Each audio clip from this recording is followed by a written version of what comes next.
Hare Rama, Hare Rama, Rama Rama, Hare Hare. Hare Rama, Hare Rama, Rama Rama, Hare Hare. Hare Krishna, Krishna, Hare Hare, Hare Krishna.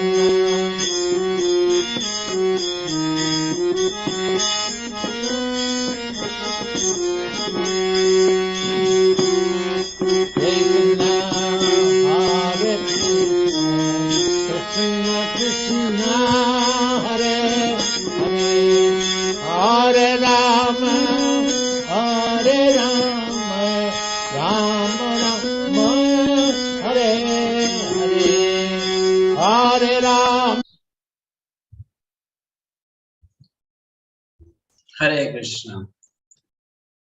Welcome everyone to Gita Sastri Day 5, Physics and Bhagavad-gita. Thank you so much for joining live on Zoom. I hope and pray that my internet connection stays well. Fingers crossed. So let's begin our session by chanting the prayers. Om Ajnana-timirandhasya Jnana-anjana Shalakaya Chakshuram-militam yena tasmai Shri Gurave Namaha.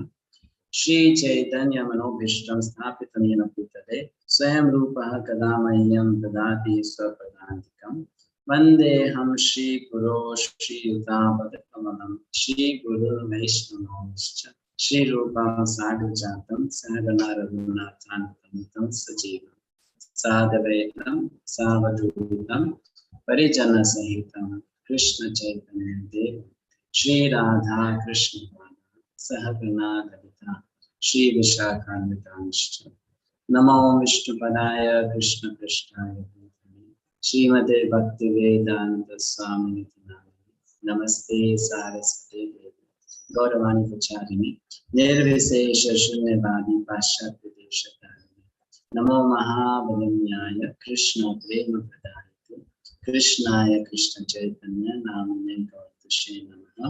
He Krishna Karuna Sindhu Dina Bandhu Jagapati Gopesha Gopika Kanta Radha Kanta Namaste Tapta Kanchana Gauranti Radhe Vrindavaneshwari Vrishabhanu Sute Devi Pranamami Haripriye Mancha Gaupatiru Vyasya Kripa Sindhu Devi Patitanam Pavanebhyo Vaishnavebhyo Namo Namaha. Jai Shri Krishna Chaitanya Prabhu Nityananda Shri Advaita Gadadhara Shivasadi Gaura Hare Krishna Krishna Krishna Hare Rama Hare Rama. So we're very happy to study Bhagavad-gita with all of you.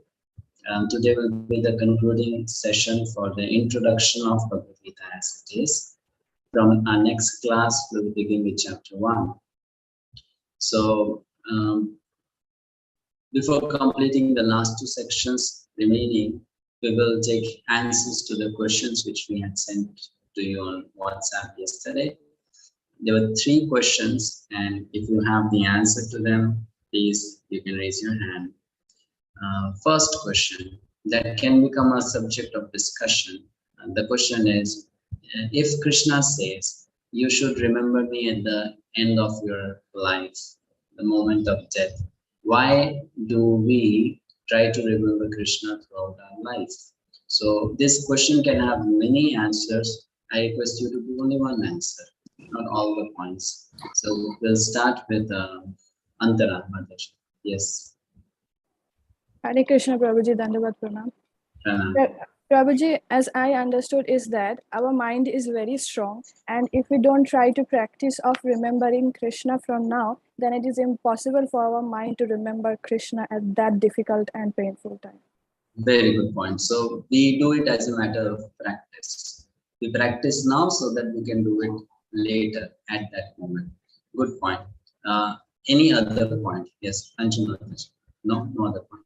Yeah, Prabhuji, like the same thing when we practice. See what happens when we practice continuously, it gets into our subconscious mind. So, like, even if we do any other activity, it subconsciously keeps on going, that the word keep on going around within us. And so during the final examination, it is there by its own nature. So Okay. practicing Good. is very important. Good, very good. Okay, now I understand that the practicing is important, so that point is there. If you have a point other than this, then please keep your hand up. If you have a point other than this, Guru Mayam Prabhu. Prabhuji, Mataji has already shared some of the points, but on this one, I would like to further explain it. But I just want to share one of my personal experience that happened within me and to my brother, younger brother. I read of this one before, so I was thinking one day that why the same question also arises to me. Then I thought that why before I took the vaccination for this thing, COVID vaccination, I was thinking, let me think of the Lord Krishna before I take the vaccination. Then if this is possible, then I should be able to remember him at the time of the death. But I could not remember at the sudden point when the needle was about to insert in my body. I could not remember. Then the same thing I told to my brother. This happened like this. Then my brother said, "No, I don't want to read. You said that before the time of that, I just have to remember Lord Krishna, right? It's very easy, very easy." Then I told him, "Do it." Then after 3 months, he put even a reminder in his alarm also, but he could not remember it. He said that he called me. I could not remember. Very interesting. Thank you for sharing. Yeah. So you mentioned that when you were taking COVID vaccine, even at that moment, you could not remember Krishna. So what to speak of the moment of death? Okay. Some other point. Basanti Mataji. Hare Krishna, Prabhuji. Can you hear me? Yeah. All the points what the other Prabhujis and Matajis has discussed, almost it is the same. One extra point what I want to say is, when we actually work with our mind and intelligence, we can transform our thoughts from material to spiritual. When we do that, probably we'll be able to remember him at the last moment. Okay. So again, the point is practice. You have to do a practice. Anyone, please, I don't want elaboration on this point. If you have a different point, I have Guruji, different point. Yes. I have a different point, Guruji. Yes. Because boss of Kala is Bhagwan Shri Krishna, and nobody knows what is the last time. Today, even if I am taking cup of tea, I do not know whether that will go inside or not. So since we do not know the last time, we should remember Krishna, thinking that this is the last time, and we should start doing right now. Very good. Good point. That the moment of death is not certain. I don't know when I'm going to die. It can be after 2 minutes, after 5 months, 20 years. So who knows when will be that last moment? That last moment can be that moment where you never expected it to be like that. You know, that death will come, isn't it? Least expected moment. And more than that, one can die when one is asleep. One can die in an accident. One can die in a state of unconsciousness, right? So then what about that then? How will one remember Krishna? So any other point? Then please keep your hand up, otherwise we move to the next question. Anjana Mataji, Meenakshi. Hare Krishna Prabhuji. I can hear you. So that one can lead a life according to Krishna's will, means a pure life which will eventually take someone to near to Krishna, and that is and will change his material thoughts into spiritual thoughts. Understand. Good point. The process of remembering Krishna is not a one moment activity. It's a process of transformation. And transformation, it's a process of culturing it, cultivating it. Just like, you culture something, cultivate it, it takes a certain period of time. Likewise, remembering Krishna is a process. It's a science. It's not a one moment activity.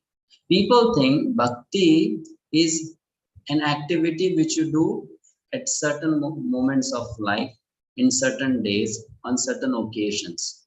But they don't understand bhakti is a culture. It's a science. One has to cultivate it, practice it. So for that, one needs to do that throughout the life. And then I'll just conclude this, then we'll go to the next question.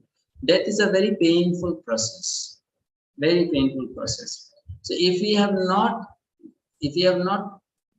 trained our mind to remember Krishna during the pains that we experience in life, how will that mind be able to remember Krishna when that ultimate pain will come?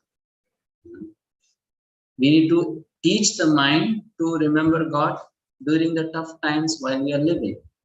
And the moment of death, it is said to be the most difficult moment, not only physically, but very difficult for one's ego, psychologically, because one has to at that time go away from everyone and everything that that person started liking in this world.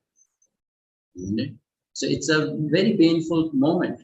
And that time, how can one engross one's mind fully in Krishna until this one has practiced? It will be very difficult, right? So the next question now. We go to the next question.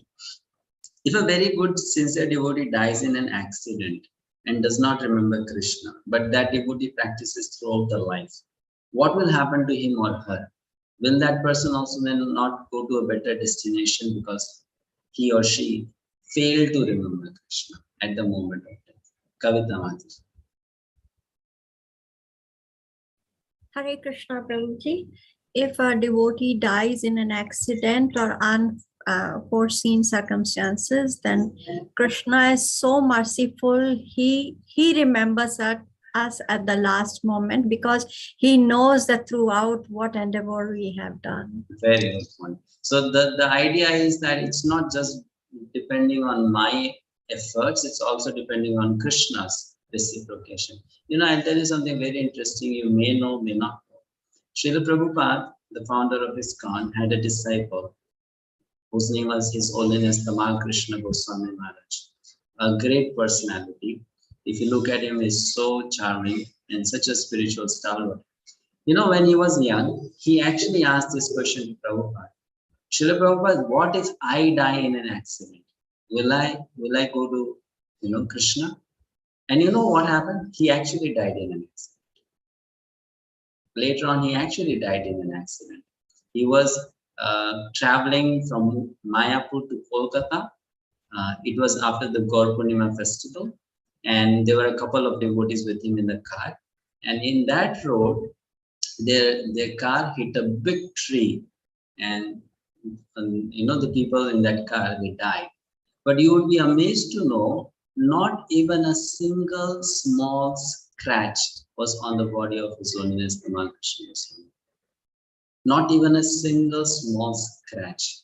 And when people removed his body from the car, he was smiling. He was smiling. His face was as if, you can see a person's face and know if that person was in stress, anxiety, isn't it? Pain. But that person, his face was as if he's totally calm, composed, no anxiety. So this happens, and we have a proof of it that it's true. If one does one's part, then God does His part. And the last question for our task: how to transform our material thoughts into spiritual? This is direct answer from the Bhagavad-gita introduction. Sunita ma'am.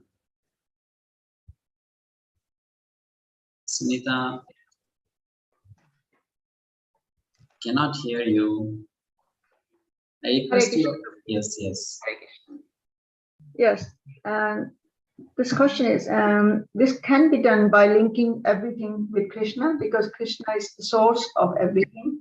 So material thoughts become spiritualized.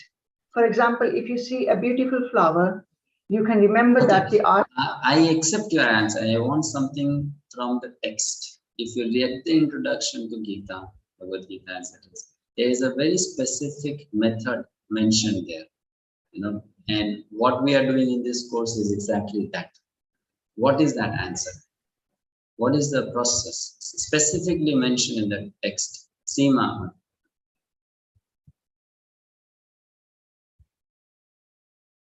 Okay, hand up but no response. Ashok. Hare Krishna Prabhuji. It is Shravanam, Kirtanam, chanting and reading Shastras.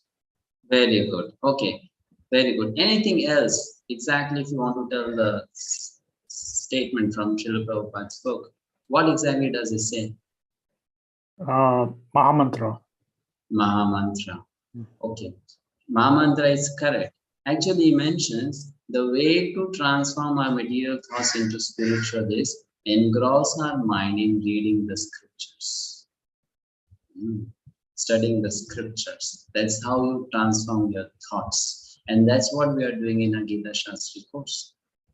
We are trying to engross our mind and intelligence into studying the scriptures. This is a science, and it's a spiritual science. Just like there is material science, there is spiritual science. So we'll begin this discussion for today from the remaining sections. We'll share the slide with all of you.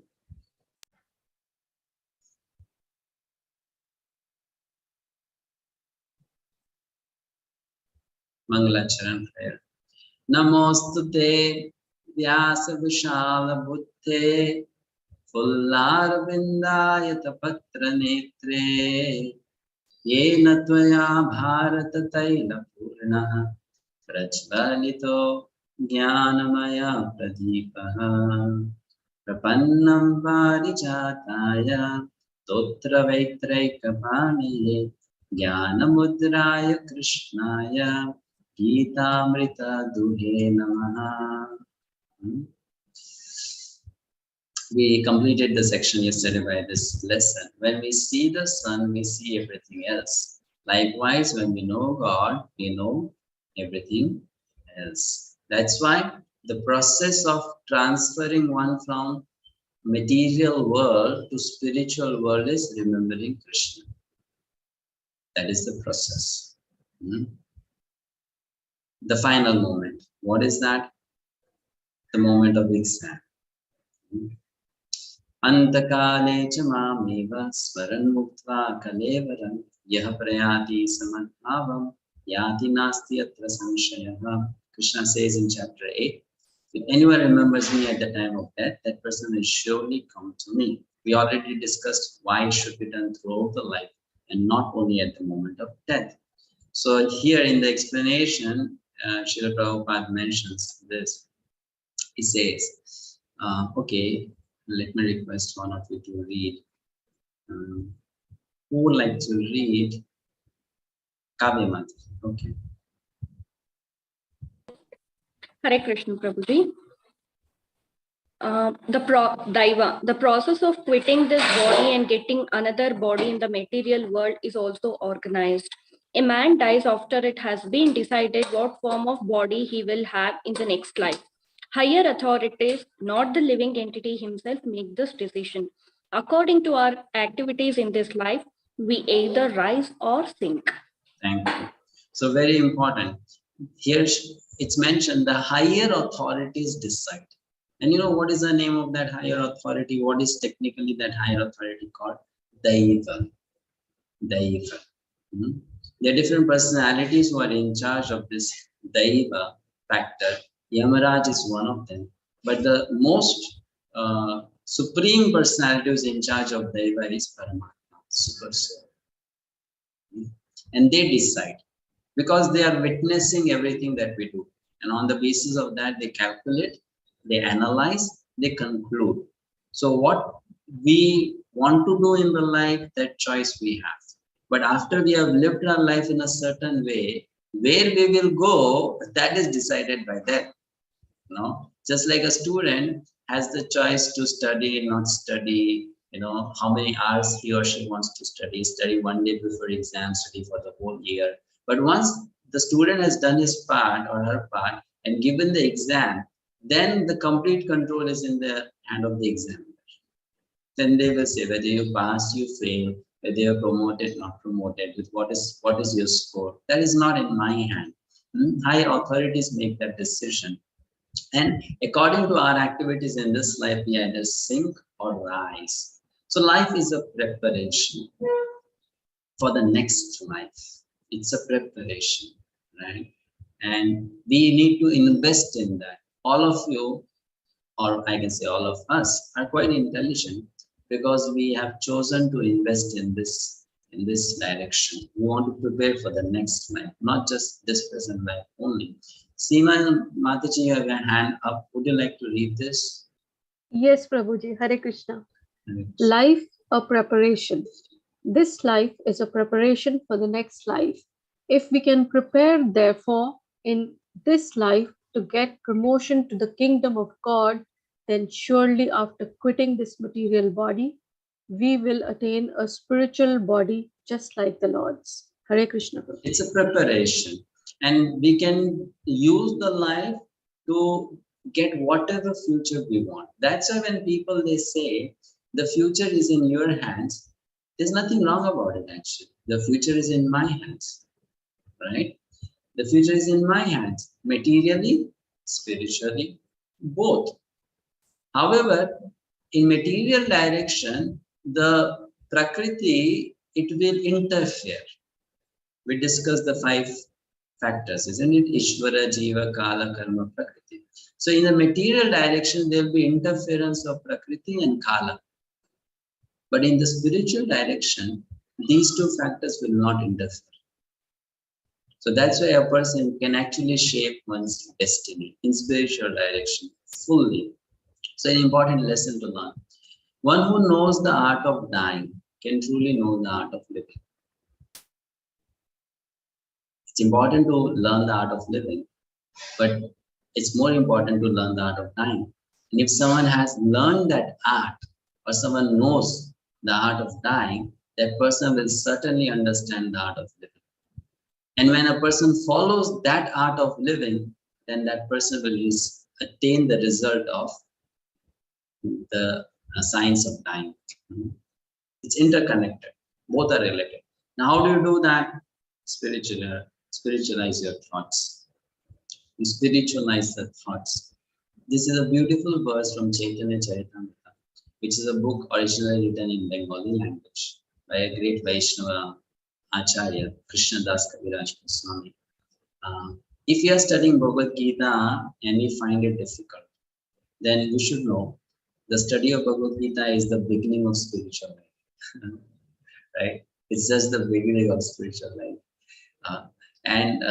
That spiritual life and the study in spiritual life ends in the study of this book which is mentioned here, Chaitanya Charitamrita. If Gita is like A, B, C, D, then this book is like post-graduation study. It deals with very high subject matter, spiritual subject matter. So what is the verse there? Maya mukta jiver nahi swatah Krishna jnana jivera kripaye koila Krishna ve Purana. It's beautiful to recite in Bengali language. Maya mukta jivera nahi swatah Krishna jnana. Jivera means jiva. Out of those 5, you remember, one is jiva, which means I. We don't have what? We don't have Krishna Jnana, knowledge of God. And because of that, we are attracted to illusion. Maya mukta. Jivera kripai koila Krishna Veda. And that's why the Supreme Lord merciful gave us Vedas and Puranas, so that we can get that knowledge. The conditioned soul cannot revive his Krishna consciousness by his own effort. But out of causeless mercy, Lord Krishna compiled the Vedic literature and its supplements, the Puranas. It's a gift of God to humanity. The Vedas and Puranas are not mythological creations, imaginative books, fictional stories. They are actually given by the Lord to human beings so that human beings can learn how to live and how to die. It's given to human beings for that purpose. And there's so many literatures that people are interested in this world. Newspapers, magazines, so many other books.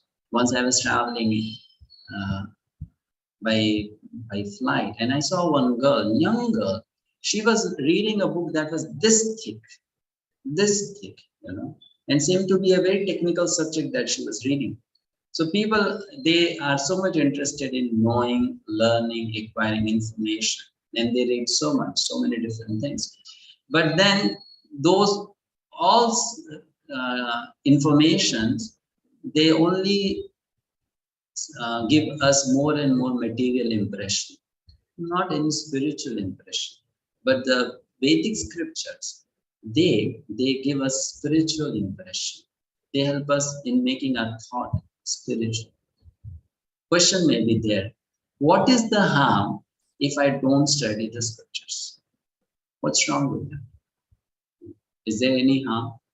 Is it an optional thing that some human beings, because they have a hobby of studying the scriptures, they study, and some they don't like to study, so they will not study? Is it a matter of choice? What is written here? Very important for us to understand. Is there any harm if I don't do this? Someone can read this. Lokesh, do you want to read? The material energy which is known as nescience, avedya karma, samsanayat tritya saktirtya is ayate. Sorry for the. No problem. Makes the living entity godless and fills him with fruitive activity, material selfishness. Correct. If one does not spiritualize one's thoughts, what will happen? Prakriti, material energy, will fill us with material selfishness. It will fill us with material selfishness, fruitive activity.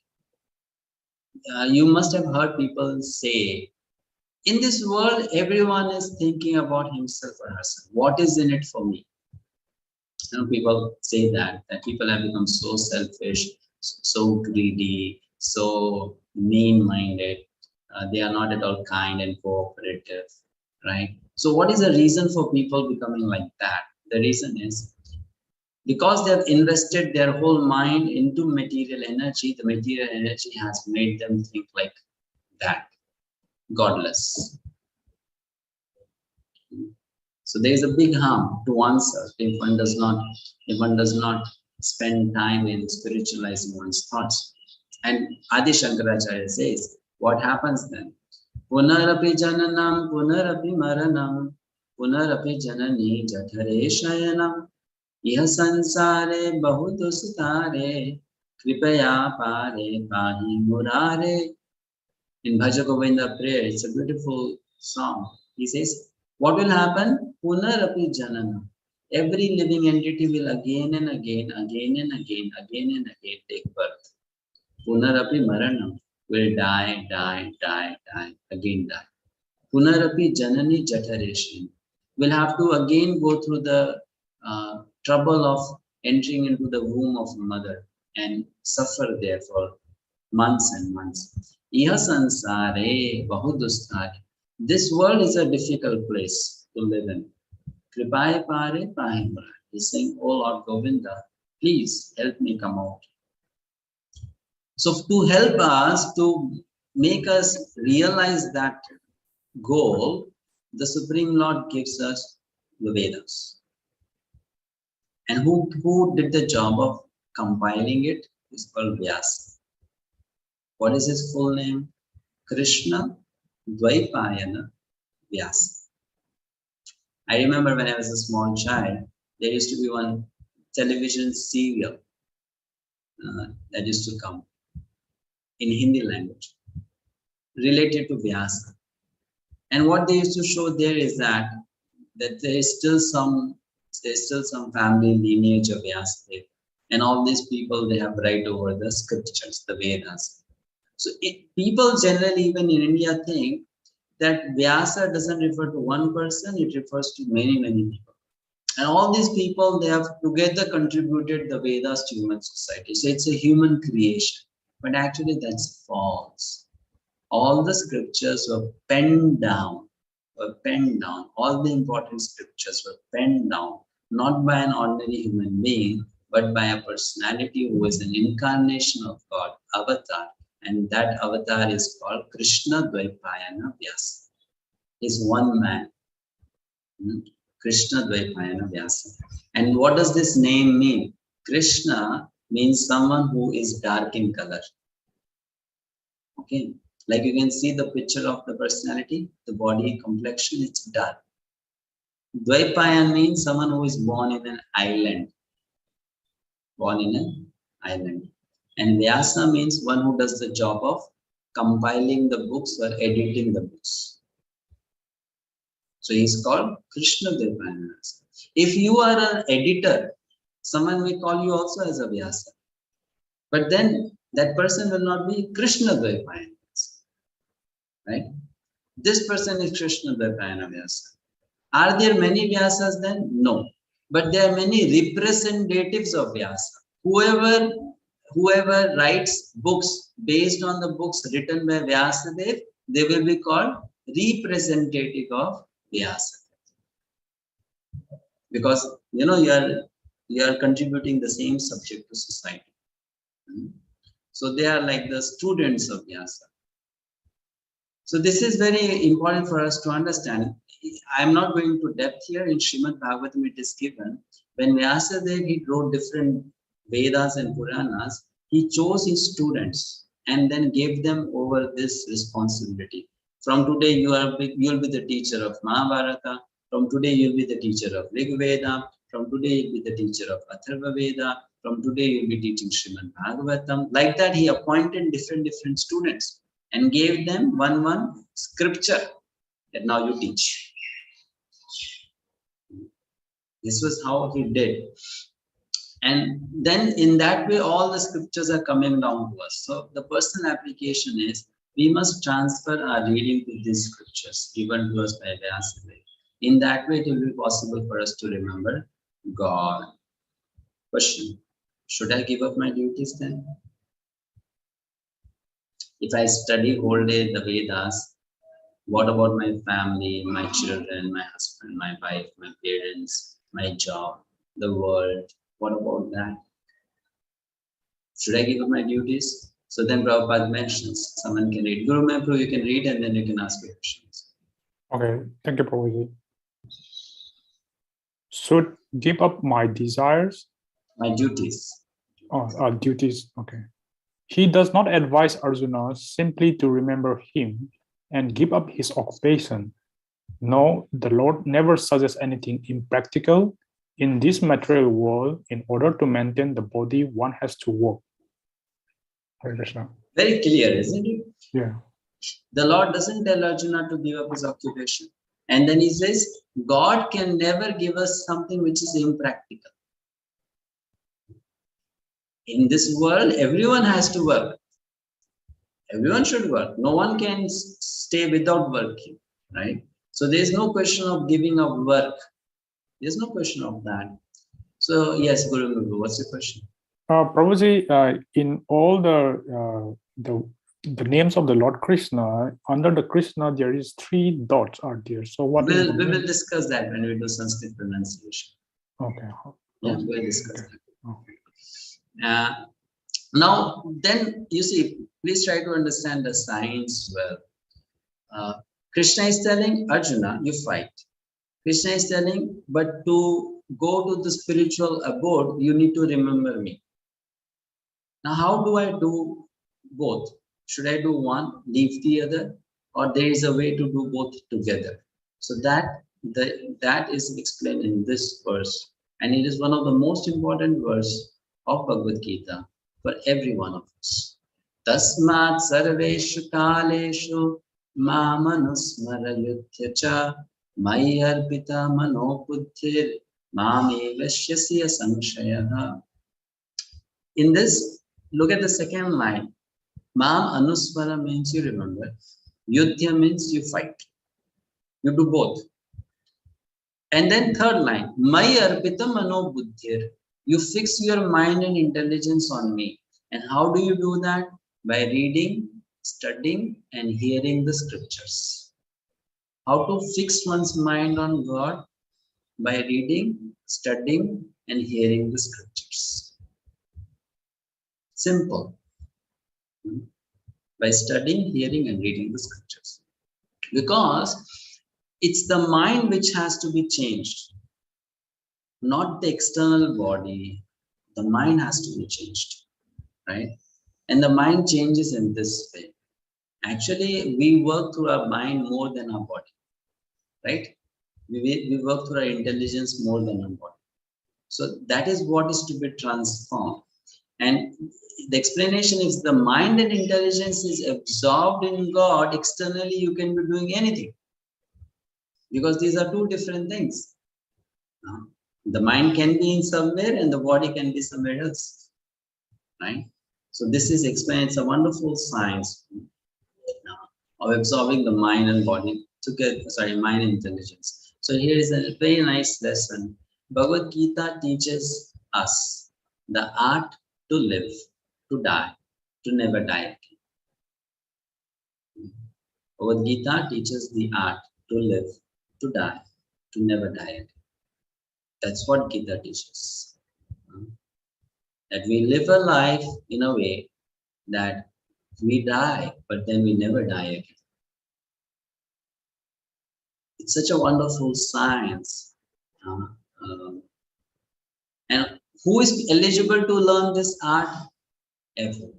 All are invited. All are invited to learn the art. Right? Someone can read. Ajit Kishori Maharaj, please read. Hare Krishna. All are invited to learn the art.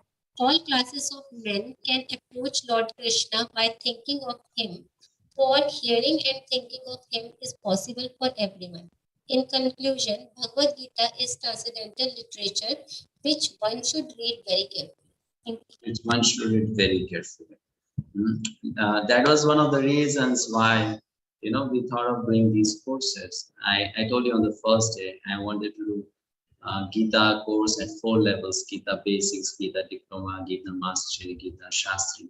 So the whole purpose to design these courses is that we study Bhagavad-gita, and the courses are made so that this study can be made interesting. Otherwise, one can study Gita on one's own also. Not a difficult thing. People have been doing that for ages and ages. But the only reason to make the courses is that it becomes interesting. And we study it. We understand the science of Bhagavad-gita. So 3 more verses to encourage us for studying Gita. I love these verses. I have memorized these verses by heart. You can also memorize. Very easy to do that. Gita dhyana shilasya pranayankarasya cha naiva santi papani purvajanma kritani cha.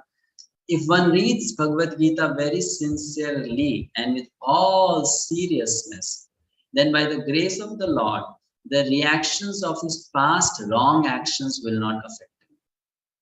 This is like an immunity plan.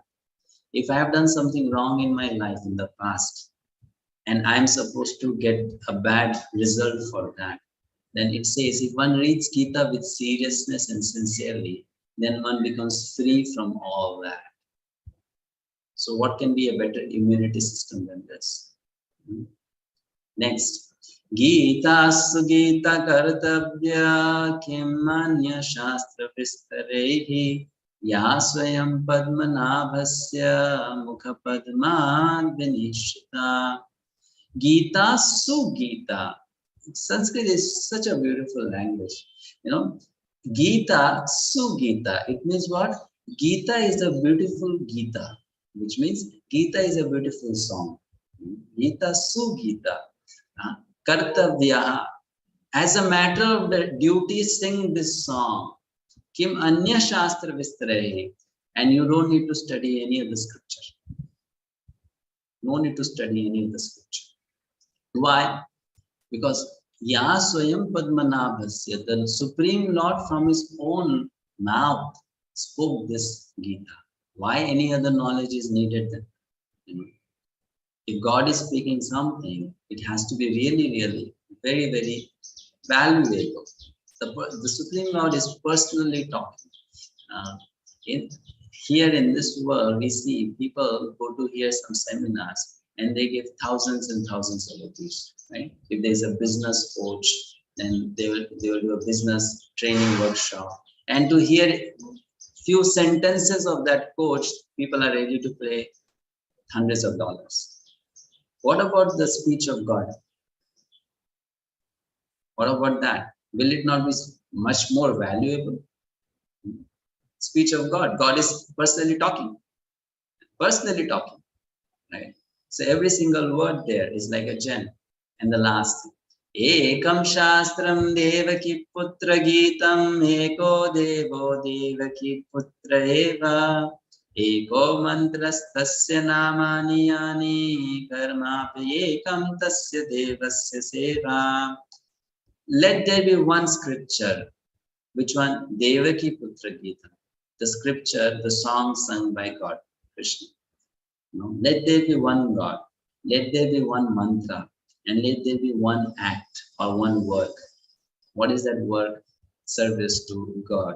In that way, you serve everyone. So in this way, we'll begin the study of the chapters of Bhagavad-gita, all different chapters of Bhagavad-gita. Any questions till now, you can now ask. After the question and answer session, we'll have a break. And then we'll do two things. One is Sanskrit pronunciation. It will be a short explanation of it, not something detailed, and then how to memorize Sanskrit verses, right? So your questions so far, last 5 days, whatever we discussed, any question from there, you can ask. Mohit. Unmute yourself, please. Hare Krishna Guruji, Dandavat Pranam. My question is that in the introduction part, there is written, Gita should be read in submissive spirit. And there is also, you said that Gita should be read in sincerely manner. So, in this sincere, it is a deep meaning in here. I think that. So, what do you want that in the submissive spirit way and serious way? It is explained already. We discussed. If you read it, it is explained. Submissive means that you don't read Gita in a challenging mood, thinking that some statements of Bhagavad-gita are wrong, some are right, or this is illogical, this is unreasonable, it is impractical, it's old-fashioned. No, you know that every single line there is actually true for you, for everyone, and it's going to work for you. That's submissive spirit. Submissive spirit means the spirit of acceptance. I accept it. I accept it, right? All right. And sincerely also means similar thing, that you are faithful. You're sincere. You do it like when you call a student sincere, when the teacher gives the homework and the student does it. Right?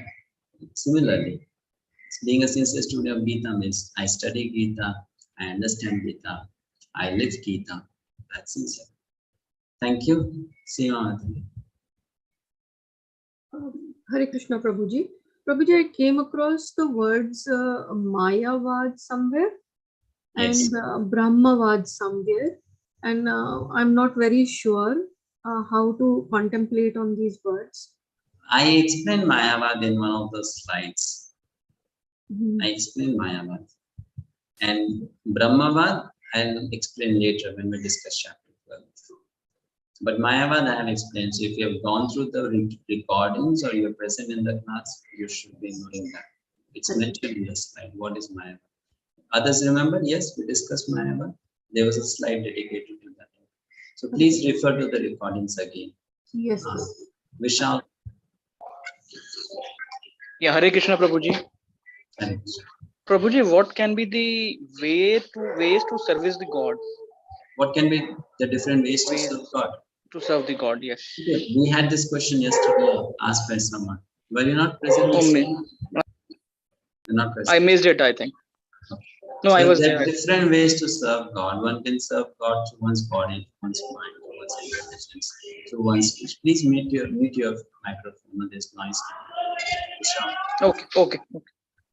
So there are different ways to serve through the body, mind, intelligence, through one's speech. Now, what is the simplest way to serve God is to engage your ears in hearing about the message of God.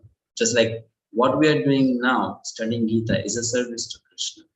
Because I'm studying Gita, right? I'm spending my time, energy in studying Krishna's words, so that is service. Then application of those words, that is service. Giving people this message is also service. What Krishna is telling in Bhagavad-gita, if I do that, that is service to God. If there's a picture of Krishna, if you go and do pranams in front of picture of Krishna, that is service to Krishna. Yeah, let's say you have money, you earn some money and you save some money, and then you spend a part of that money to help people make temples of Krishna. That is service to Krishna. Or you use that money to reach out to people who don't have money to buy Bhagavad-gita, and you buy Gita and give them. You read, I help you. So this is service. So in that way, service can be executed in so many different fashions, right? In so many different ways. The simplest explanation is, I have my body, I have my mind, I have my intelligence, I have my speech. I need to engage it to do something for God. That's for service. Right? Thanks. That's what we do for people in this world, isn't it? Serving people in this world means what? We engage our body, mind, intelligence, our resources, our time in doing something for them. Correct? Then it's the same thing. Service to Krishna means I do the same for Krishna. Right? All right. Smriti Varuna. Hare Krishna, Prabhuji. Prabhuji, when you said we live to die to live forever, I didn't exactly get it. If the Jivatma is as such eternal, then what is it meant by live forever? I didn't get that. Jivatma is eternal forever, but then doesn't experience that eternity in material world. So one lives to die materially, to live forever spiritually. Right? Okay. Subhashini Padmanabhan. Hare Krishna, Prabhuji. Prabhuji, I have one question. What is Anandamaya and Chinmaya planet, Prabhuji, and what is the difference, Prabhuji? Anandamaya planet, Chinmaya planet. Yeah? Yes, Prabhuji. Anandamaya means made up of Ananda. Chinmaya means made up of Chetana, consciousness. In the spiritual world, everything is made up of Ananda. And in spiritual world, everything is made up of consciousness. Then why it is given separately, Anandamaya, Chinmaya? Because there are two different qualities, no? What are the three qualities that a soul has? Satchit, Ananda. It's three different qualities, no? Yes. So you will mention separately. Sat, Chit, Ananda. Made up of Chit means Chinmaya. Made up of Ananda means Anandamaya. Anandamaya. Thank you. Like that. So these two meanings are there. Like I'll tell you one story. Very interesting incident. Not a story, an incident. I have a friend of mine who is now in Gorakhpur. He's starting a new ISKCON center there. He's a couple of years younger to me, but very, very enthusiastic devotee. And he did engineering. He came to ISKCON during his college days. He joined ISKCON full time as a brahmachari. We are good friends. We know each other since last 6 years, I think. 6 years. So he was a very bright student, and then he was working in a coaching institute, preparing students for entrance exam. He was earning like 80,000, 70,000, 60,000 per month. But he left that job, went back to his hometown, which is a small village. And in the school from which he studied, in that school, he became the vice principal at the age of 24. He became a vice principal. And that school has good strength of students, amongst like 1,100 students. So he had good, impression on the children there. So he used to invite me to give seminars to the students there and to the teachers there. Once in a few months, I went there. Slowly, we started preaching in the villages around. Once we took some Western devotees from outside India to the village, that will go there and people will be very happy to see foreign body people chanting Hare Krishna, dancing. So we took one African devotee with us. And now, if we have met African people, one thing you'll notice about them is that they love to laugh. They love to laugh. They laugh a lot. For every single thing they will laugh, and their laughter is huge, not like just small smile or giggling. They will laugh loud. So we had this heavy-bodied African with us, and he sings so sweetly. When he sings, you will think it's an Indian singer, classical singer singing. So sweet he sings. So huge body. We went for a program, and now in village people, they eat quite rich food. If they will serve you dal, then half of the cup will be full of ghee, and the remaining half will be dal. They eat such rich food, but they don't know that we coming from city cannot digest so much of ghee. Though ghee is very nutritious, we cannot digest. So they would serve puri, sabji, and everything. At the end came sweet, pedas. For the first time I went there, I like sweets a lot. So for the first time I went there, I thought, wow, peda has come. It must be very nice sweet. Sweet made from cow milk, the cow which they have at home. And I ate that peda. And it was so sweet. I mean, so much of sugar that I could not bite again. So sweet. So this time when that peda came, I knew what is this. I knew that this is very sweet and we cannot eat. But this person did not know. This devotee did not know. So we were full. So we told the lady there that, you see, we are full now. So you do one thing. You pack all the pedas. And she made a big, container full of pedas. And we took the pedas. When we went back to our room, this African devotee said, I'm hungry, I want to eat something. I told, okay, pedas are there, go ahead, eat the pedas. And those who had tasted those pedas, they were all laughing because they knew what's going to happen. He put the peda in his mouth and he said, oh Prabhu, this is not sweet. This is sugar. This is not sweet. This is sugar. Because the peda was so sweet as if it is sugar.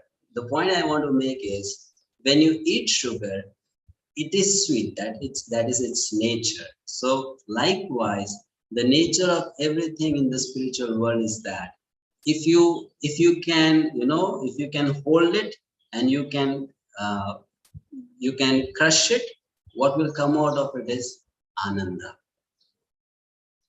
That's how the spiritual world is. Every single particle there, you touch it, you will experience ananda. It's made up of ananda. Like here, something sweet is made up of sugar. Like that in spiritual world, everything is made up of ananda. It is conscious.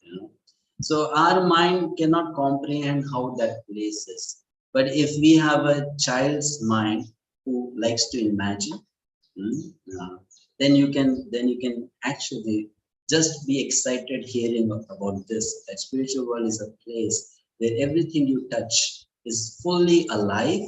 It is made of ananda and it's eternal. That is the energy there. So that's called Anandmaya and Chinmaya. Now, Antara Mataji, question. Hare Krishna, Prabhuji. Prabhuji, if someone else chant Hare Krishna Mahamantra in front of a dying person, and if the person is a sinner, will it help that dying person to move to the higher planets? Not always. Not always. Because that person will get some pious credit because that person heard the holy name. But because that person did not do personally, it was not a voluntary, it was not out of his or her choice. So the contribution to that person's pious credit will be small. Because here it's a matter of personal choice. Matter of personal choice. Meenakshi. Dr. Meenakshi. Hare Krishna Prabhuji. Hare Krishna Prabhuji. My two questions I want to ask. One is that Krishna says, "Ma manus mein yuddha chalai." So while doing the work, how we can engage our mind and intelligence in the Krishna, while we have to engage mind and intelligence in the work we are doing. Like I am doing operation, yeah, whatever we are doing. So we have to give our full intelligence and mind should be engaged in that work. So how it is possible, practically it is possible. Then second question is that, does the viruses and the bacteria have the soul like jivas? They are also jivas. If they are the jiva of the soul, then our body, which is material, there are the many bacteria and the viruses are there. So our material body also the many souls are there, like different souls are there. Two questions. So one is that how do we practically apply this instruction that while we do everything, we can think of Krishna? So it is practical, very much practical. But then that experience and that ability does not come in just one day. You know, to get that, to get to that level, one has to every day do some practice. What is that practice? If any person every day does 3 things every day, then what you are saying is impractical will become practical. What you say is impractical will become practical. And what are those 3 things? One should hear about Krishna, one should read about Krishna, and one should speak about Krishna. If you do these 3 things, then one day remembering Krishna while you do everything else in the world will become practical. Can I give you an example? What is given in the purport by Srila Prabhupada? He gives the example of a person who has fallen in love with another person. So a person who has fallen in love with another person, while that person is cooking, washing the pots, taking bath, walking to the office, doing work in the office, all that is going in the foreground, but in the background is thinking about that person whom you love. Isn't it? It happens or not? It happens. Do the mothers don't remember their children like that? Do the husband and wife don't remember each other like that? Do the children not remember the parents like that? They remember. It happens, isn't it? So similarly, it will happen for Krishna also. Similarly, it will happen for Krishna also. But it will not happen if one does not do the practice. The process, it has to be followed.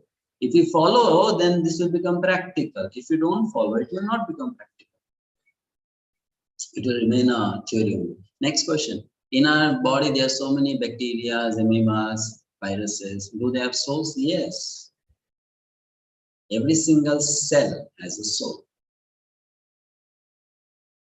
So in our body, there are many souls? Yes.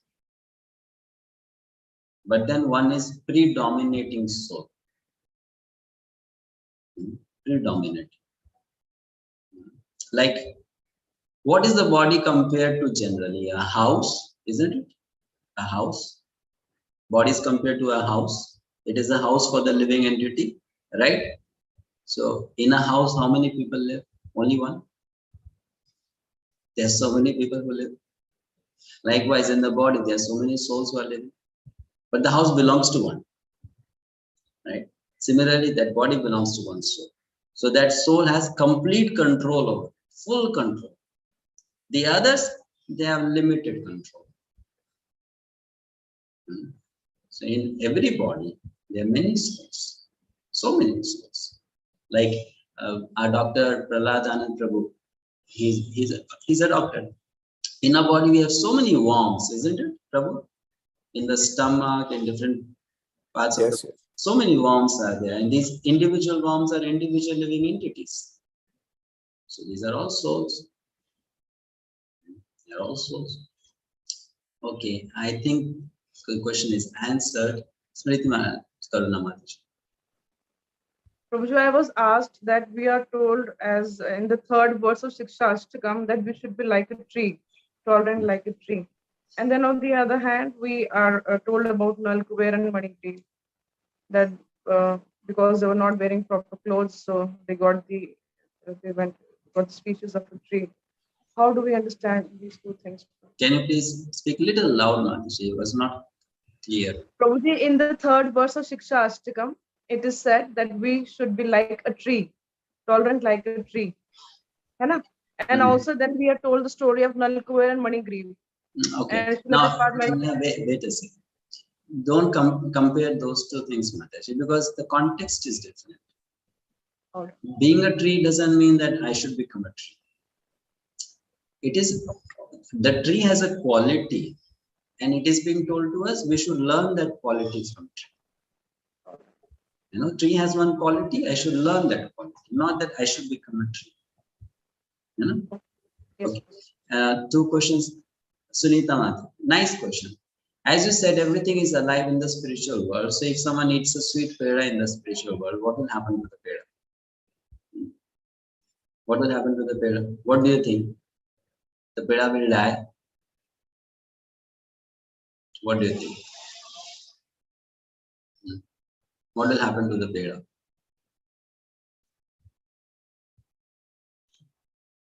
No, it won't die. What will happen to the peda? Who is that peda? Is that peda a soul, a jiva, who has become a peda that someone else can eat me? It will multiply the anandam. Okay. So please try to understand. Every single particle in the spiritual world is chinmay. But that doesn't mean that every single particle in the spiritual world has a person who is conscious behind the experiences of that particle. Like I am a person conscious about my body. There are things there in the spiritual world which are spiritual, but if I tell you this, then you will get little confused. But that is spiritual matter. It is spiritual matter. It is spiritual, not material, but it is spiritual matter. There is a spiritual person and there is spiritual matter. So when you talk about peda, then it is what? It is spiritual matter, not spiritual person. Understand? Not understand. It is spiritual matter, not spiritual person. Not like the peda there, you know, is like a person who can talk, who can walk, who can speak, you know, who can jump, and not like that. It is spiritual matter. It is not made up of earth, water, fire, air, ether, the way material elements are. But at the same time, there is no presiding deity behind that peda. You know. So it is spiritual matter. It is manifested by Krishna's energy, and when someone eats that, then it is unmanifested by Krishna's energy. But there's nothing like it died or it has ended. It's finished. You know, it's like that. I cannot explain more than this because you will not understand it. Certain things will not understand now. It will only come after you do little amount of contemplation. So this for now you can just note this, that is spiritual matter. Next question.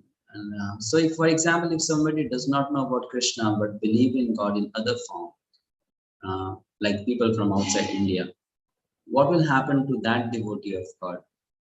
That person will go to a different destination. Will go to a different destination. We'll talk about it later. Seema will turn into atoms of carbon, etc. No. This question is about what now? Turn into atoms of carbon. So, Prabhuji, what was being said about the peda? So that alive, No, I didn't understand. Let me tell you one thing. Let us not enter into that zone of spiritual world with our material experience. Otherwise, we'll only make mistakes. Forget about carbon, hydrogen, oxygen, nitrogen. You know, that is all of this world. So let us not enter into that zone from our experience here, because that zone is of those elements which we are not at all aware of. We cannot even imagine that now. We can only know about that zone from those who are from that zone. Right? When we start imagining about that zone will not understand. So there is nothing like carbon there, and there is nothing like what we experience in chemistry here. So as of now, just only you can understand that there is spiritual matter. Okay, you're asking same questions to me again and again. How is it possible to remember Krishna always? Because many things happen during the day and time. We already answered this, right? It is a process. It has to be cultivated.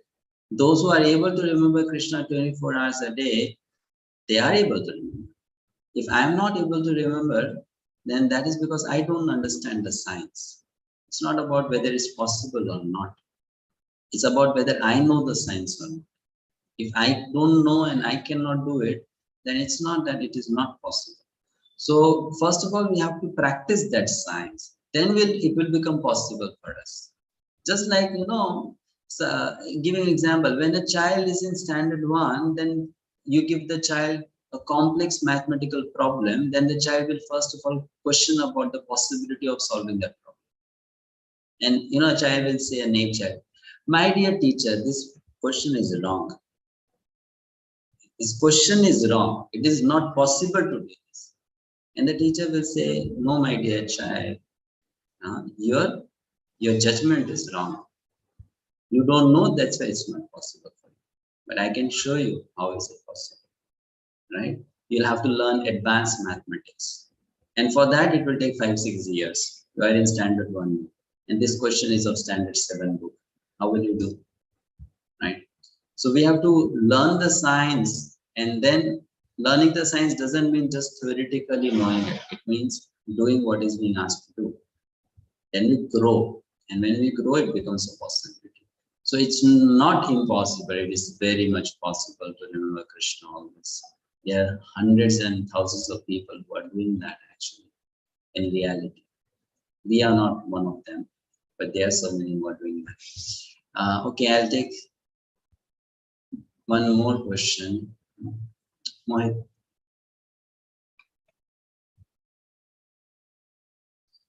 I have not answered the question, Lokesh Babu, that you are asking now. It's not related to the topic. Mohit, yes. Unmute yourself, please. And please ask questions for the subject we have discussed in 5 days. There are so many topics coming up in Gita in future sessions. So leave the questions of those topics for those sessions. Yes, please. Hare Krishna Prabhuji, my question is that I am a student and I want to serve Krishna with my study. So how can I serve Krishna with my study? That's my question. I'll answer that question. Okay, second question. And my second question is, how to approach Gita so that we can we can student as a Arjuna. And third is, okay, I understand the question. So only 2 questions. I'm not taking more. First, you are a student, how to engage that in Krishna service. Study well as a matter of duty, and we'll discuss that more in chapter 3. Okay. Second question, how to study Gita like Arjuna. Do this Gita Sastri course very nicely. That's all, right? Okay, fine. So now we move on. We take a break. After the break, we come for Sanskrit pronunciation session and shloka memorization session. Hare Krishna.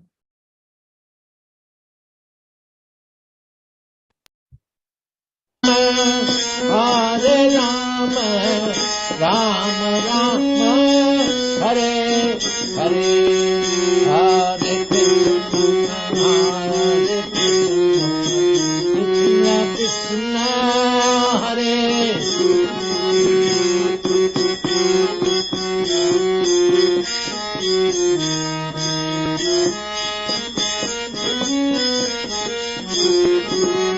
Hare Krishna, Hare Krishna, Krishna Hare Hare, Hare Rama, Hare Rama, Rama Rama, Hare Hare, Hare Rama.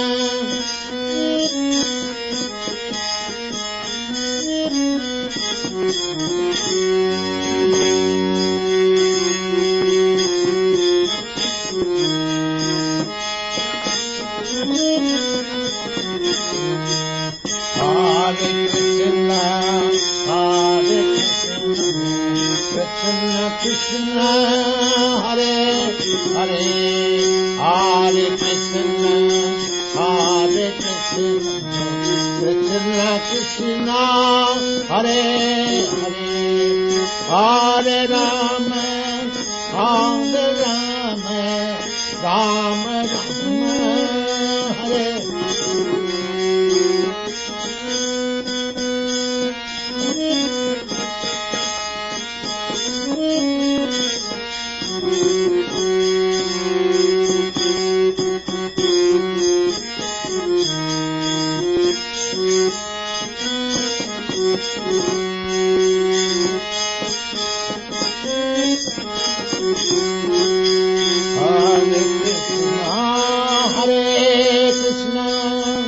Krishna Krishna Hare Hare Hare Krishna Hare Krishna Krishna Krishna Hare Hare Hare Rama Hare Rama Rama Rama Hare Hare Hare Rama Hare Rama Rama Hare Hare Hare Krishna Krishna Hare Hare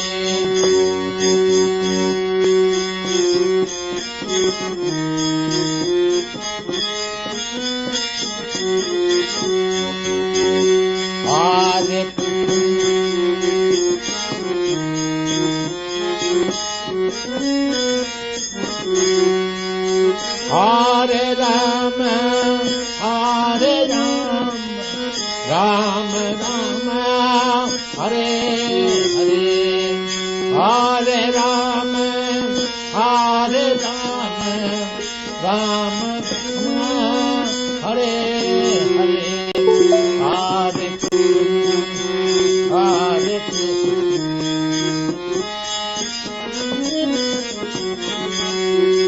Hare Krishna Hare Krishna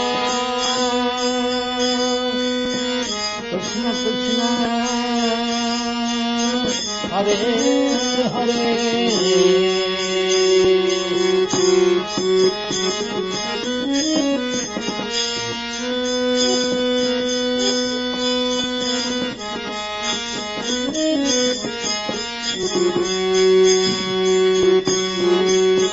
Hare Krishna Hare Krishna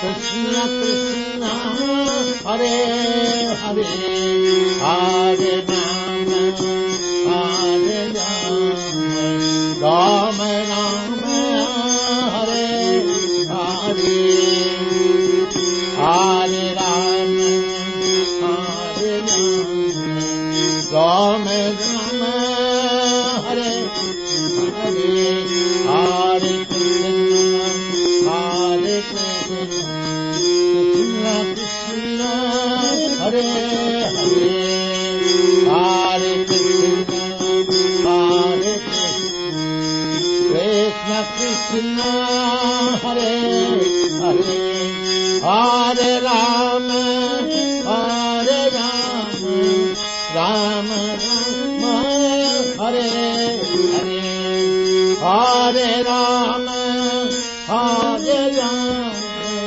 Rama Rama Hare Hare Hare Krishna Krishna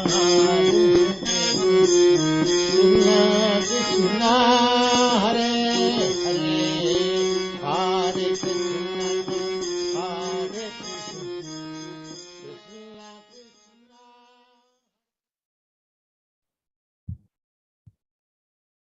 Welcome back. So thank you for your nice questions. I appreciate you. You asked very good questions. But then I request you to be patient. During the course, you will understand many things eventually, you know. And we have to just have some patience when we are learning any subject. It requires a good amount of time to appreciate the subject, fully understand it, realize it, and then practically apply in life. Things become manifest in due course of time. Okay, so now let's study Sanskrit basic. I don't promise that you'll become a master of Sanskrit pronunciation by doing this. We are giving you only simple ideas. Neha Mataji, can we do the question later, please? We will give you simple ideas on how we can make it better. Most of you, as I understand, you belong to India, or you are from Indian origin, and you are familiar with Devanagari. Some of you are not from Indian origin, so the letters and the pronunciation might be a new thing for you, but it can be practiced and developed, not so difficult, right? Sanskrit pronunciation is not that difficult as Chinese pronunciation.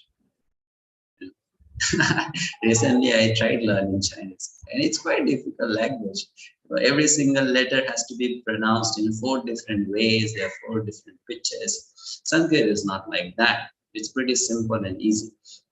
So we have to understand one thing, which is the science of diacritic marks. If you know that, you can pronounce very easily. Very easy. So basic Sanskrit will do. Share the slides. This is an elaborate slide. I'm not taking all the things from here, but just what is important. Okay, learn to pronounce nicely. You can practice this diacritic mark, like Guru Mahimprabhu was asking. There's a dot below R, there is a dot below S, there is a dot below N. This is called diacritic mark. Okay. English transliteration is there. It is not very difficult. Simply if you practice twice, thrice, 4 times, it will come exactly the pronunciation. You have to learn the diacritic marks. So that is the science of pronouncing Sanskrit nicely. So skipping all of this, let's look at the basic vowels in Sanskrit, known as swara. A, I, U, Ri, A, I, O, Au. Ri. These are the vowels. Now, very simple and easy to understand, right? There is a row called short vowels and there is a row called long vowels, right? Why it is called short? Because it is pronounced for 1 matra. Long means it is pronounced for 2 matras. So you can say 1 unit of time and 2 units of time, short and long. Okay. So in the short, you see 4. I'll not take the one with a dot below L because that is quite difficult to pronounce and it is hardly used in the scriptures also. It is very rarely used. We'll look at the first 2 first. What is the first one? A. In English, you call it as A, right? But in Sanskrit, you will pronounce that as A, not A. A. And I, the next one, in English, you'll pronounce it as I. In Sanskrit, you'll pronounce it as E. A, E. Okay? A, E. So what will be the one below A with a dash on top of it? That's long. So that becomes A. The I with a dash, long. E. Then there is, if you move further ahead in that row, there is E, the English alphabet E, vowel E, right? E. That's not going to be pronounced as E because I is for E. E will be pronounced as A. A. AI will be pronounced as I. O will be pronounced as O. And OU will be pronounced as OU. Got it? Difficult? Didn't get it? Got it, right? And I'll just tell the remaining two, then we will ask you to practice it. So then there is a one with R, there's R with dot below, right? There's R with dot below. So it's difficult to pronounce it. So for basic practice, I just tell people to make this sound. Re, re, re, right? It's like R and I. Re. Say re. Re. Your tongue should touch the palate. Re, re, re. And this is what you see in Krishna, right? R with a dot. That's why it is pronounced as Kri. Kri. Kri. Got it? Now let's practice. By practice, we learn better. So I'll ask you, I'll give few people chance, and I'll ask those who are not from India, because those from India, they can easily pick it up. They know all this. But those who are from outside India may have difficulty. So you can, we can do some practice sessions. And let's try. Who wants to? Guru Prabhu, go ahead. Easy. If you don't, then if you're not able to do a particular letter, I'll help you. You can unmute yourself. Can you?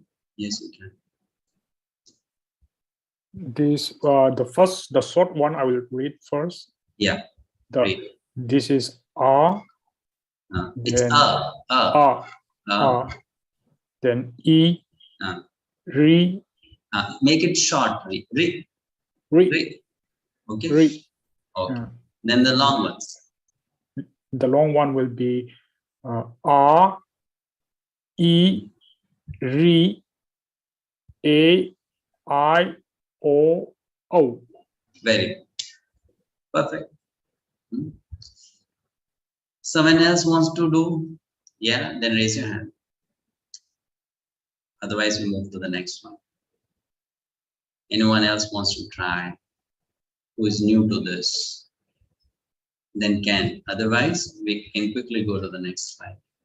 Okay, everyone done, right? This is simple. So next, these are the consonants. Vyanjana. You can recall the Devanagari script, Hindi, table of consonants.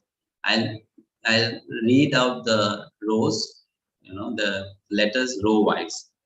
Ka, Kha, then Ga, Gha, Na. This becomes more clear when it is combined with another consonant like Nanga, Nanga. So this sound is made from the nose, Nanga. Then Ha, Cha, Cha, Ja, Jha, Nya, Ya, Sha, Ta, Tha, Da, Dha, Ana, Ra, Sha, Ta, Tha, Da, Tha, Na, La, Sa, Pa, Pha, Ba, Bha, Ma, Ba. The ones without a dot and other marks are pretty easy, like Ka, Kha, Ga, Gha. Where there's a dot, it becomes a little difficult, or there's a tilde sign, or there's a, I don't know what is this symbol called. So when there's a dot below, the pronunciation is different. When there's no dot, this is ta, and when there's a dot, then it is ta, like table, top, Twitter, ta. THA without a dot is tha, and THA with a dot is tha. This is the, this is the, damru, donkey, right? Dha, dha. NA is na, and when you put a dot below, it becomes ana. So in Krishna, it is not Krishna, it is Krishna. That sound should come, ana, right? And S with the dot below is ksha. Your tongue should touch the palate, ksha. So this is how it is. Any doubt on this? Any difficulty in understanding any alphabet here, letter here? Hare Krishna, Prabhuji. Yeah, right. The th with the dot and the without the dot, how you pronounce it? This one, the first one? Yeah. Ta is ta, like tabla. Okay. This is ta, table. Got it. Got it? Okay. Sunita. Hare Krishna, Prabhuji. You know, in the Bhagavad-gita is saying jnana, sometimes. Yeah. So that is this nya. Yeah, okay. Jnana. Yeah, you know that sound, yeah, that sound comes. So that is jnana. Some people, it depends now. Some people from southern India, they pronounce some of these letters differently, and people from northern India pronounce it differently. You know, so there is some variations. Like some people, instead of saying jnana, will say, you know, they will say, how do they say that? The normal way of telling it is jnana, and some people will say, I am not able to recall. It was there. They make it more emphatic, you know, like yajniya, they will say. Some right, people say yajna, and some people will say yajna, you know. So that becomes very prominent there. But then this is difference of pronunciation in southern India and northern India, or the central belt of India. Some variations are there. Okay. Even in the prayers, sometimes people say some jnana divinandas. Yeah, sometimes they will say in prayers also. Yes. Yeah. So just confused. No problem. Both are correct. All these ways are correct. Okay, Mohit. Hare Krishna, Prabhuji, it is S and S under dot. What is there? S and dot. The third one is tower. This one, S with the dot below. Yeah. Okay. Yes, now you see there's S with a, I don't know what is this symbol called. Apostrophe, no, apostle, something it is called. And there's a dot. So this is, if you know in Hindi, this is, there are different kinds of sirs, right?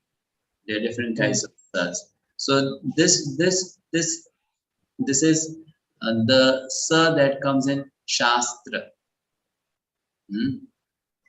Shastra. And this sha is the sha which comes in Shatkona. Shatkona. Right? We in school days used to call that as paid kata sir. Right? Yes. That one. With a pa and a dash. That's a diagonal cut. That's called. So that slight difference is there. Okay, got it? Okay. Thank you. Hare Krishna. Thank you. Prabhuji, is there any consonant for ksha, kshatriya? It's a mixed consonant. Okay. It's not individual. No, these are all individual. That is a mixed one. That is made by combining two. Okay. And Prabhuji, how do we type these diacritic marks? You type these diacritic marks? Yeah, I find it very difficult. In mobile phone or in laptop? No, in laptop, mobile, anything. How do I do that? Well, in laptop, there is a feature in Microsoft Word, insert symbols. So if you go to symbols, you'll find alphabets with all the diacritic marks. Okay, thank you. But the font should support. Thank you. Font should support. Or maybe I can show you some. No, that will take time. Okay, forget it. So the next is, now you know the diacritic marks. So now the next is verse pronunciation. This takes quite time to understand. I'm not taking the detail. Prasodi, chandas, the different chandas, and how do you identify which chanda is there? Like, just to give you a hint, the way you identify the verse is, first thing is that you identify which chanda it is. There are 26 types of chandas. Ukta, Tyukta, Madhya, Pratishta, Supratishta, Gayatri, Ushnik, Anushtuk, Vrihati, like that. In Bhagavad-gita, all the verses, they fall in 3 chandas.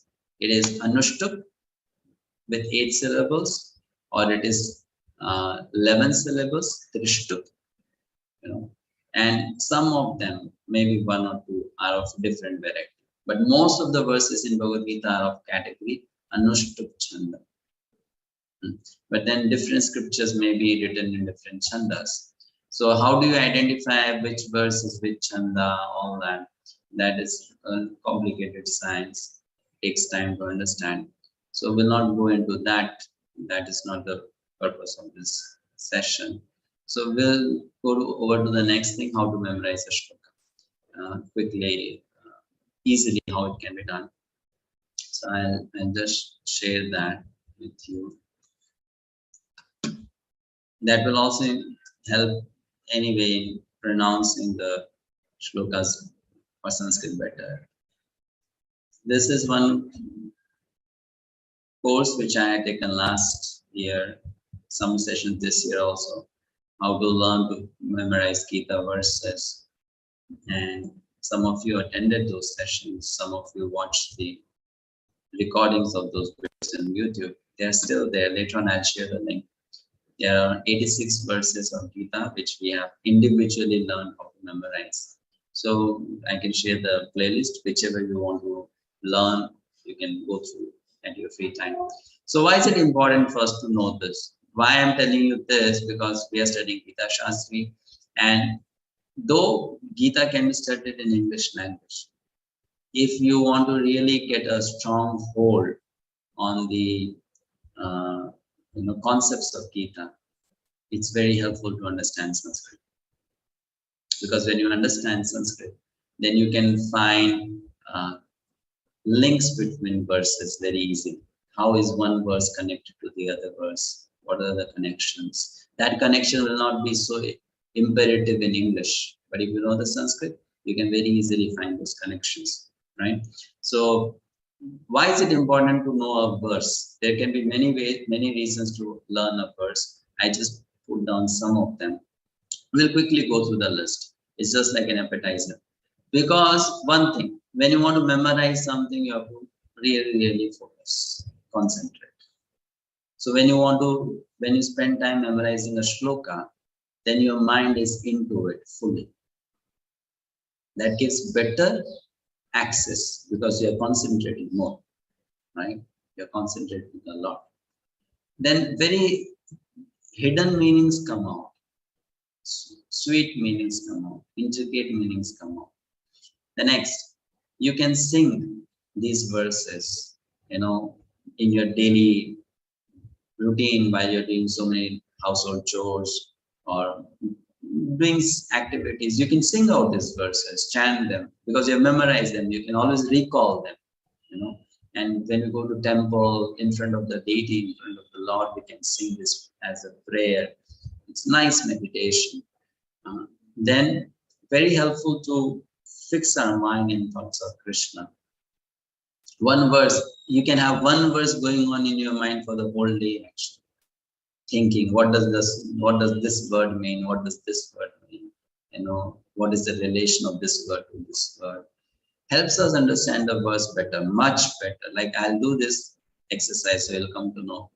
And we can definitely use that in giving the message of Gita to others. When you know the Sanskrit verses, you can present it very nice, expert. So what are the steps to memorize? Very simple steps. First is read. What do you need to read the verse properly? Little Sanskrit knowledge should be there, pronunciation knowledge. Some people, they find verses chanting so difficult because they don't know how to pronounce Sanskrit. Like they don't know about the diacritic marks. So they get confused. And how do you spell this letters which is put there? So first thing is you read it. Read it in a very clear manner. Every single letter should be pronounced clearly. That is the first thing. Next, then you memorize, but little at a time. Little, not full thing, not the full verse. Little at a time. then you write what you remember. In your first attempt, you'll not be able to remember everything. So you go back to the verse and then check what you forgot. Fill what you don't remember. And then you write, fill, recall, like that. These steps we follow, we do it 2 times, 4 times, 5 times, 10 times, and the verse will be here. You know, the verse will be here. And just then some regular practice, then you remember that verse. So I'm starting with the first verse of Bhagavad-gita. Just to give an example, this is probably the easiest verse in Bhagavad-gita. And anyone can memorize it. Even small children are able to do that. Okay? I'll ask you now to do simple exercise. I'll call your name. You just have to read out the word which I ask you to read. And read out in a way that every single letter in that word is pronounced clearly. We can give opportunities to those who have less experience of doing this. So first word. Let's see. Kavya Mataji, go for the first word. Dhritarashtra Uvacha. There are 2 words now. So first word is Dhritarashtra, right? Dhritarashtra Uvacha. Okay, good. First line, the second line, the first word, not the full line, the first word. Kavita Mataji. Dharma Kshetre. Dharma Kshetre. Very good. Dharma Kshetre. K and S. This is it's called conjoined consonant. 2 consonants put together. K and S with the dot. So it's pronounced as ksha. Kshetre. Dharma Kshetre. So this would be Kshatriya, right? Same. Yeah. The next one, Anjumadaji. The next word. Kurukshetre. Kurukshetre.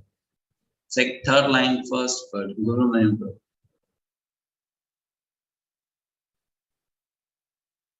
Cannot hear you. Samaveta Yuyutsava. Okay. Samaveta. Samaveta Yuyutsavaha. Yuyutsavaha. Okay. Good. Third line. Seema.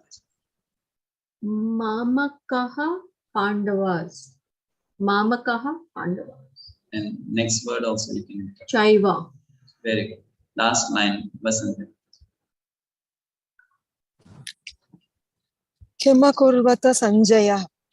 Very good. So now all know this. Anyone who wants to try, is new to this, you can raise your hand, please. And do. Anyone else? All clear, right?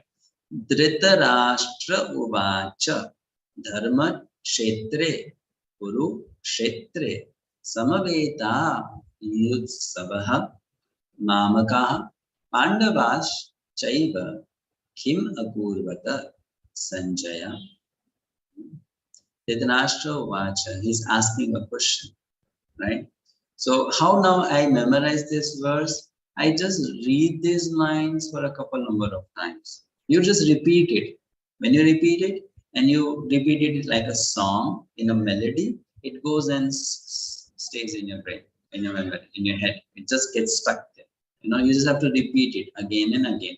So Dhritarashtra Uvacha, Dhritarashtra Uvacha, Dhritarashtra Uvacha, like that, couple of times. Then the next line, Dharma Kshetre Kurukshetre, Dharma Kshetre Kurukshetre, Dharma Kshetre Kurukshetre. Next line, Samaveta Yuyutsavaha, Samaveta Yuyutsavaha, Samaveta Yuyutsavaha, Mamaka Pandavas Chaiva, Mamaka Pandavas Chaiva, Mamaka Pandavas Chaiva, Kim Akurvata Sanjaya, Kim Akurvata Sanjaya, Kim Akurvata Sanjaya. Like that, by repetition and practice, we easily remember. We can easily remember. And it's just a matter of interest. Some people, they don't have any interest, so they can't remember. But some people who have interest, they can easily. I know devotees who know hundreds and thousands of verses here in the head. You know, with the verse number also. They will say Gita, this number, this verse. Srimad Bhagavatam, this number, this verse. They remember. It's a matter of practice. Now we did line by line, then you can do 2 lines together. Then you can do the whole thing together, right? And then repeat it again and again. Then it goes into the head. And you do little practice, you understand. Now the next thing is how to actually go deeper into understanding the meaning of the verse. So that is done by asking questions. Asking questions.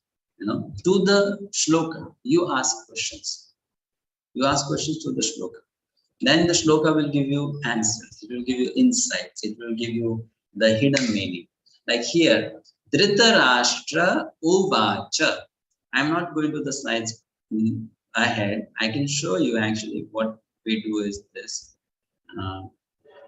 There are words, right? You can see. Like Dhritarashtra is the name of a person. So it's translated as King Dhritarashtra. Uvacha. Uvacha means said. Dhritarashtra Uvacha said.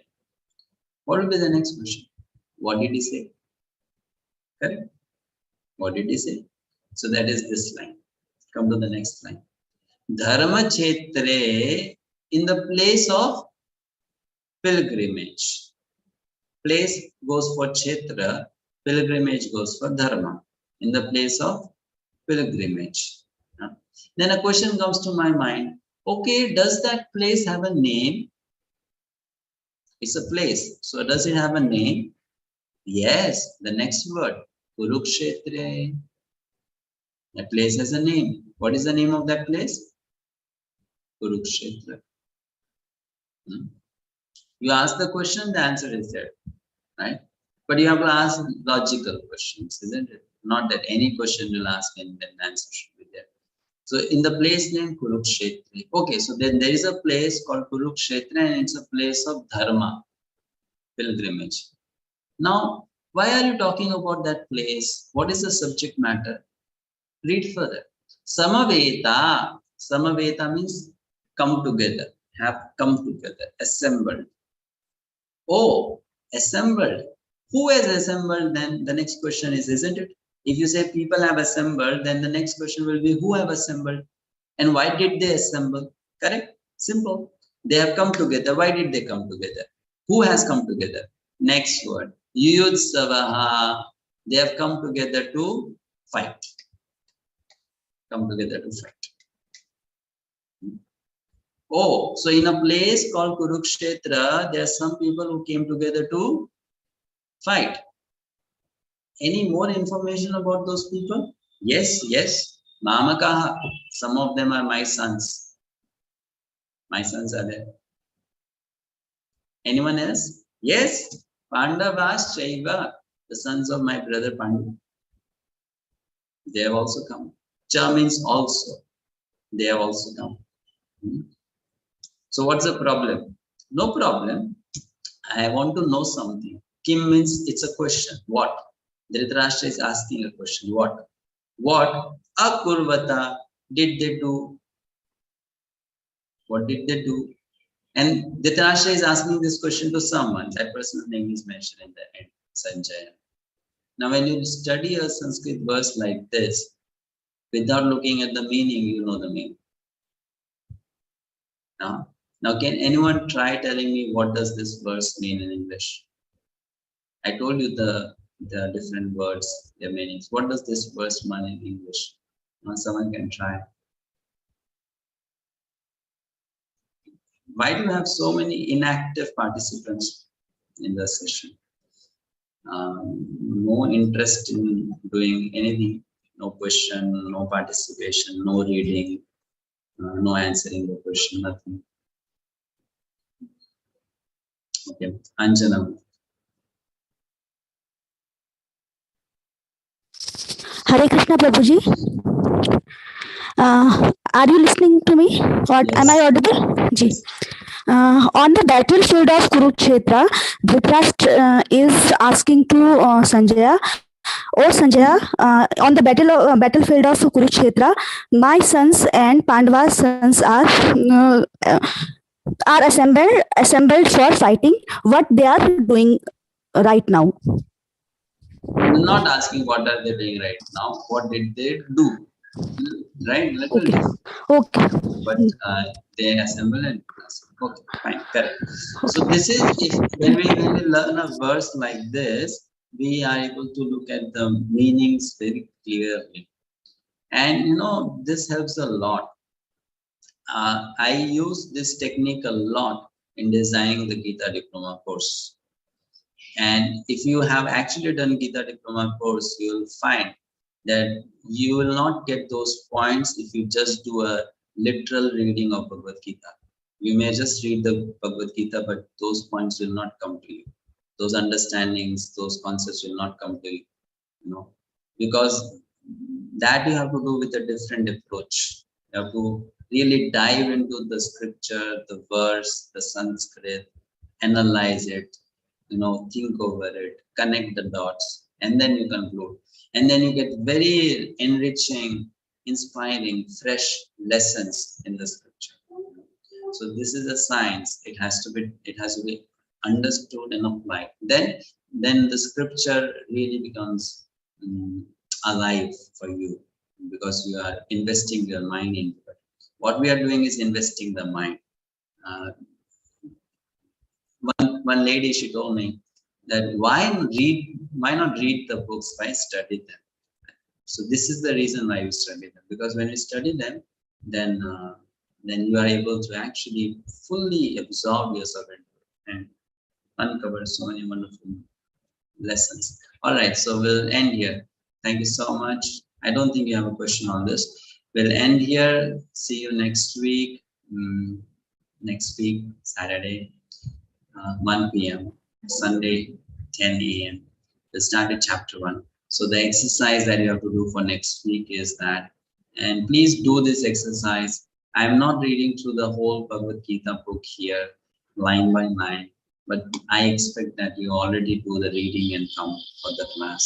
So you please read the verses or the section. So next week, since we are starting with chapter 1, you can read up to 15 to 18 verses, or possible up to 20 verses of chapter 1 for Saturday, and up to maybe 28 verses or 30 verses for the session on Sunday. So I'll put in a WhatsApp group also, but just for a reminder. And another thing, by tomorrow or day after tomorrow, you'll get your quiz number 1 in the group. That quiz will be on the basis of the last 5 sessions we had. Okay, so Google form quiz, MCQs, and easily solve that. All right. Pankaj, you had anything to say? Hare Krishna, Prabhuji. Hare Krishna. Prabhuji, I have one question, Prabhuji. This shloka that we have read, first shloka, Dhritarashtra, there came Akurvata Sanjaya. This here it is used of present tense, Akurvata. And while before I read that Mahabharata, so in Mahabharata in Bhishma Parva it is there. So 10th day when Bhishma Pitama was was laid down on the bed of arrow. So this discussion happened there. So Sanjaya was some kind of giving highlights to what happened the past 10 days. So my question is, this class is asking present tense. So there is some confusion with this.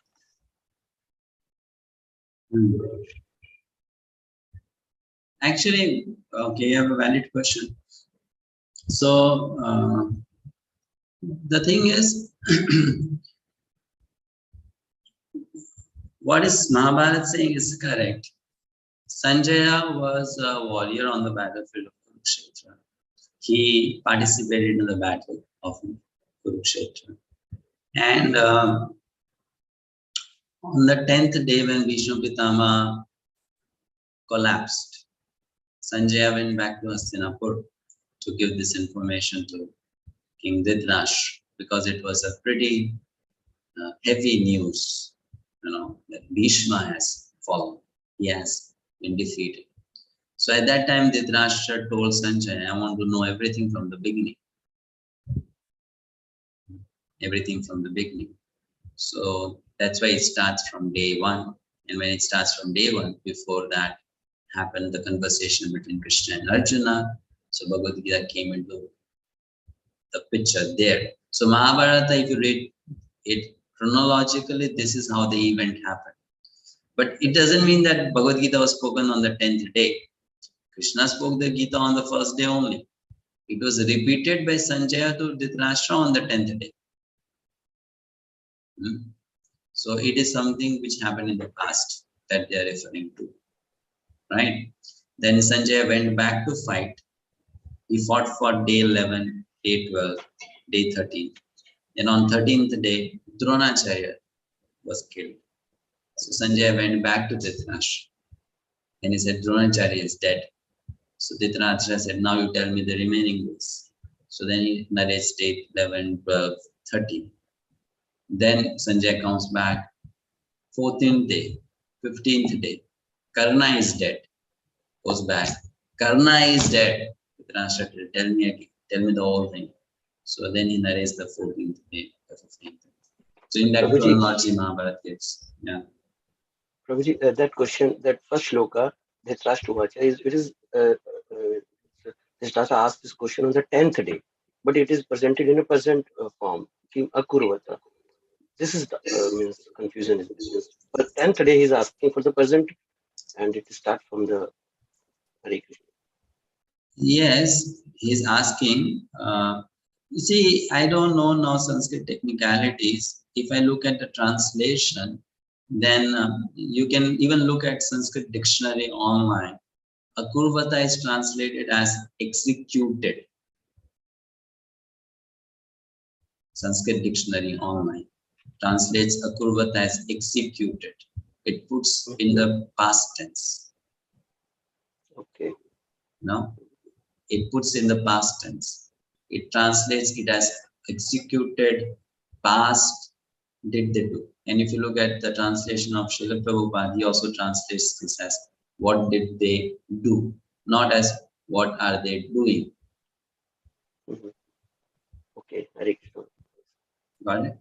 Yeah. Yes, got it. Prabhuji, this story was told by Sanjaya to Dhritarashtra on the 10th day. So it means up to the 10th day, Dhritarashtra was not aware of what has happened in the 10 days. Yeah, not aware. So there was no communication from the battlefield to these people. What has happened today, first day, second day, means up to 10th day, he was not aware. There might be communication, but then the details were given by Sanjay. Okay. Right? You see, communication can mean, okay, some news has come. But then Sanjaya describes to Dhritarashtra in great detail. When you read Mahabharata, you come to know about it. It's like so much of detail, fight between individuals and how they were fighting and how they were killing. So much of detail. So Sanjaya could do that because of that blessing given by Vyasa, that he can see anything, he can remember anything. Okay. Humanly, it is not possible, no? Do you think it's possible humanly? No. That for 10 days you give a complete account of everything that has happened. Not possible. No. So Sanjaya was given that special blessing, that vision, that he could rewind the whole thing in his internal vision and then speak it to Dhritarashtra. Thank you, Prabhuji. Hare Krishna. Oh, Prabhuji, I was thinking that Sanjay was having a divine gift to see the live session that is happening in the Kurukshetra. I was thinking in that. Yeah, it is a divine vision only. No, without divine vision, it is not possible. How is it possible without divine vision? No, I mean to say that, to see it in a live session. I mean, correct. So the thing is, he saw it also in live, no? And then he recalled it again. Okay. Like, just imagine you are in a battlefield which is spread for hundreds and hundreds of kilometers, and you are in one position there, one location there. How is it possible for ordinary person with ordinary vision to know two fighters are fighting 200 kilometers away, which sword they picked up, which arrow they picked up, which mantra they chanted, which horse was killed? Is it possible for with ordinary vision? No. Probably my question was like, so Dhritarashtra was not hearing the live session one. No, it was not a live telecast. Okay, so only the Sanjay was having the. Yeah, Sanjay was telling the past, not a live telecast. Okay. Yeah, no. But then we should know one thing: the event of Mahabharata happens every day in Brahma's, life. Brahma has days, and each day there is a battle of Kurukshetra. Each day of Brahma, there is a battle of Kurukshetra. Okay, so in each day of Brahma, there might be some variations in how the battle happens. So in some Mahabharata story, which is from one particular day of Brahma, it might be that Sanjay is fighting. In some Mahabharata stories, which are from other days of Brahma, it might be there that Sanjay is sitting in the palace giving live telecast. Because it's not that Mahabharata has happened only once. It happens every day of Brahma. And in some days, there are some changes. In some other days, there are some changes. So if you can't say this is right, that is wrong. In some of the times, this might have happened. In some of the other times, that might have happened. Like, to give an example, just a vague example of drama troops. People, they go from one place to another place doing theater. So the stage is set, the dialogues are all rehearsed, costumes are ready, makeup man is there, everything is done. They are all prepared. Every place they go, they do the same drama, right? But sometimes it may happen because of situation. They may forget something, or the makeup man does something wrong, or the costume gets exchanged. It may happen, right? So if you look at the recording of the show that happened in Los Angeles, and if you then look at the recording of the show that happens in London, there might be some little changes, isn't it? And I cannot say, no, this is right. No, that is right. Both is possible, that this happened, that also happened. So likewise in scriptures, the Ramayana, Mahabharata, Puranas, these events, they happen many a times in the life of Brahma. And sometimes in scriptures we find account from one day, sometimes we find the account from some other day, and then there are some differences in those accounts. So an intelligent person does not get so much stuck in these differences. He goes for the essence. What is the lesson? What is the message that the drama is giving? Right? So if you study Mahabharata, it was not like telecast. This Mahabharata. But in some Mahabharata, possible. Okay, yeah.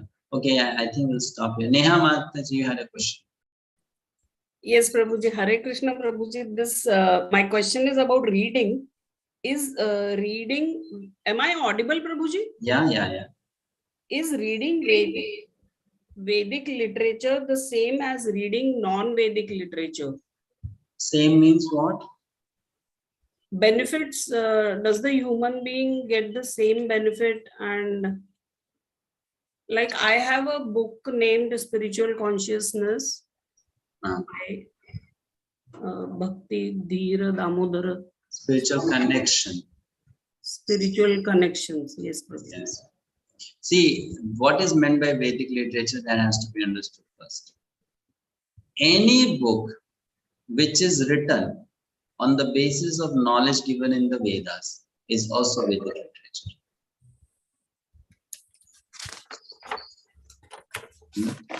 So you don't call it a non-Vedic literature. It's Vedic only. Right? So now we're talking about that particular book, Spiritual Connection. all the knowledge in that book is taken from Srimad Bhagavatam, Chaitanya Charitamrita, Ramayana, and Mahabharata. These scriptures are Vedic. So the book is also Vedic. Like any person writes any book on mathematics, if it is based on mathematics, you call it mathematics. Isn't it? Correct? Because the subject is mathematics. So it doesn't matter. Any book which is based on the Vedas and the person is a follower of the Vedas, that book is Vedic. We don't call it non-Vedic. Hare Krishna. Thank you, Prabhuji. And we get the same spiritual benefit. Right? Okay, Ashok Prabhu, you have a question? Let it be the last for today. No? No, it was already done. Oh, sorry. From previous. All right, thank you so much. I hope you are benefiting from the course and enjoying it, learning from it. See you next week.